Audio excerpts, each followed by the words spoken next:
Hey everyone, and welcome to today's Explainer. We're going to unpack a massive, absolutely massive shift happening right now in how the internet actually works.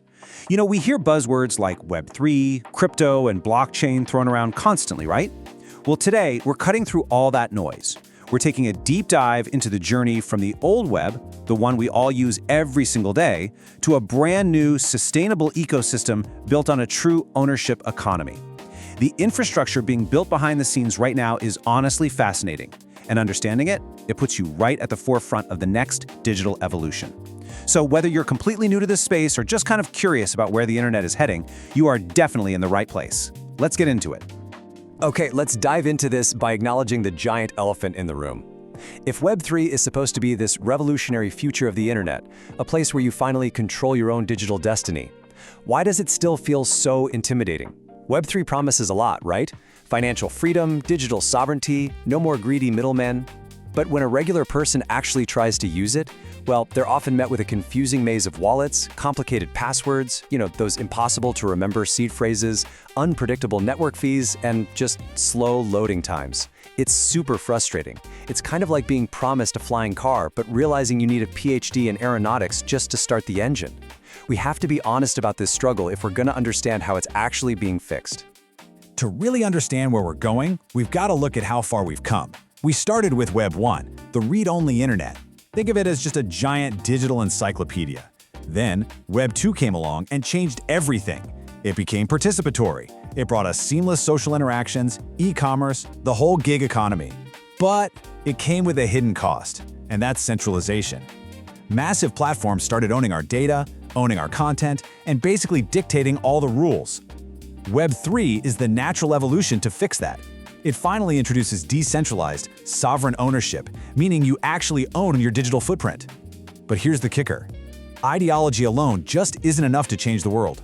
A beautiful idea desperately needs robust, scalable infrastructure if it's going to actually survive and replace the current system.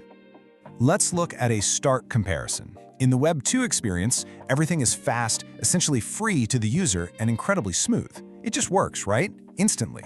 But you're the product, and at the end of the day, you own absolutely nothing.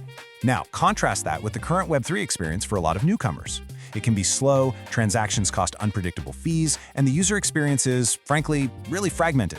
If you have to take 5 complicated steps just to buy a digital item or prove who you are, you're probably going to give up and go right back to the familiar old internet. Web3 absolutely has the superior underlying technology, but without effortless onboarding and a fluid, low-latency experience, it risks remaining just a playground for insiders. The core architectural problem we're facing today is that early blockchains were built a lot like isolated countries. Imagine the biggest blockchain networks as separate islands, each with their own languages, their own currencies, and incredibly strict border controls. You can't easily travel or move your goods between them. And this results in fragmented markets and trapped digital items. Now, what's really interesting about this concept is how we absolutely must move from these walled gardens to a connected, modular ecosystem. Instead of a bunch of disconnected islands, we need a global, interconnected highway system. And that brings us to a really important concept: interoperability. Now, let's keep the technical jargon out of it. Just think of interoperability, and specifically a cross-chain bridge, as a universal digital passport. See, true ownership of a digital item only matters if that item can actually move freely and have utility everywhere you go on the internet. If you buy a digital pair of shoes, you should be able to wear them in any virtual space, not just the one where you bought them, right? Interoperability is basically the magic that allows assets, data, and value to travel seamlessly across all those different blockchain islands we just talked about. Speed and scalability are great, for sure, but Web3 isn't just about processing transactions faster. It's about fundamentally not repeating the mistakes of the centralized web. True ownership demands true utility. If your digital assets, your digital identity, or your digital currencies are locked inside one specific platform or one specific network, they lose their power. They lose what makes them special in the first place. Web3 absolutely must be about making ownership practical. If items can't move and interact dynamically across the entire web, well, we're really just adding extra friction to the exact same broken system we're trying to escape. To unlock this utility, we need universal rules of the road. We're essentially standardizing the digital economy. Digital items are evolving from static, boring entries on a digital ledger into highly dynamic, functional tools. So instead of complicated developer codes, think of these as universal digital items that can exist natively across different networks. No messy, vulnerable transfer processes required. We're also seeing the rise of smart wallets and dynamic assets. Imagine a digital collectible that acts like its own digital backpack. It can hold its own funds, interact with apps, and carry an evolving history of everywhere it's been. These standardized concepts are exactly what allowed digital items to finally step out of their silos and function literally everywhere. So who is actually laying down the pipes for this interconnected future? How do we build this so everyday users don't have to stress over the technical complexities? Well, enter Uptick Network. You can think of them as the master infrastructure builders providing the crucial plumbing for this entire multi-chain future we're exploring today. Uptick realized really early on that without a standardized, secure, and totally seamless way to connect these isolated networks, Web3 would honestly never reach mass adoption. They aren't just building a single app, they're building the foundational layer that handles all those complicated mechanics behind the scenes.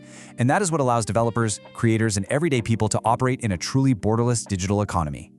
And this brilliantly illustrates exactly how Uptick's core solutions are designed to safely and directly connect the internet. They've developed the Uptick Cross-Chain Bridge, or UCB, alongside some really robust inter-blockchain communication protocols. Now, what this means in plain English is that they've created highly secure pathways for assets and data to transfer directly across the biggest, most popular blockchain networks in the world. They're cutting out the centralized intermediaries, so no more fragmented markets, no more restrictive, risky transfers, just a unified economic zone for the whole web, where things flow naturally and safely, entirely trust-minimized.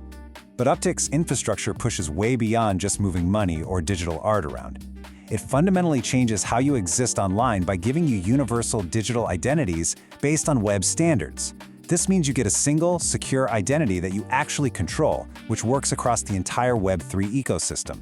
Imagine logging into dozens of different applications, games, or financial services without ever having to create a new username, remember a new password, or go through endless repetitive identity verifications. Sounds amazing, right? You hold the keys to your identity, and Uptick's infrastructure makes sure it's recognized smoothly wherever you decide to go. Let's shift to a concept that's completely reshaping finance right now: real-world assets, or RWAs. Uptick isn't just about digital-only tokens. They're enabling real, tangible value to flow right into this secure, unified internet. We're talking about fractionalized real estate, where you could literally own a piece of a building across the globe. We're talking about tokenized intellectual property, supply chain logistics, and even digital credit. By standardizing these assets, Uptick ensures that highly traditional, hard-to-move real-world items can suddenly be traded, managed, and utilized securely and instantly across multiple networks. It is a total game changer. This brings us straight out of the realm of theory and right into reality. We're officially moving past the early hype of just trading speculative digital pictures. Uptick's infrastructure is powering real-world utility today.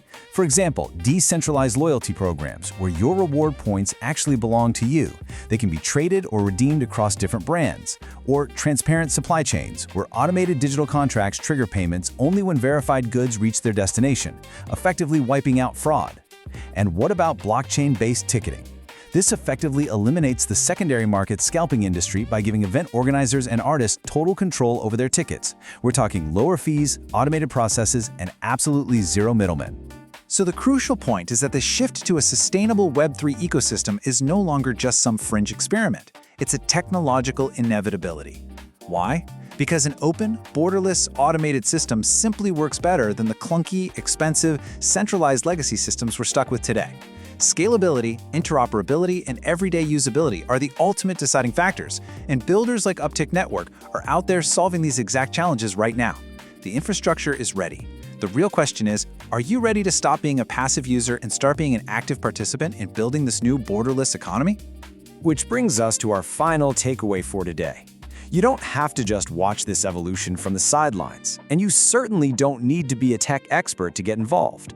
Uptick Network has just launched their Special Interest Groups, or SIGs, and they're actively welcoming newcomers who are just learning about this space to come in and help co-build this sustainable ecosystem with them. Whether you're curious about the financial side in the RWA group, you're an artist looking at the creator group, or you just want to see everyday applications in the lifestyle group, there is a place for you to learn and contribute. Pull out your phone right now, scan the QR codes, and join the welcoming discussions in the Uptick community.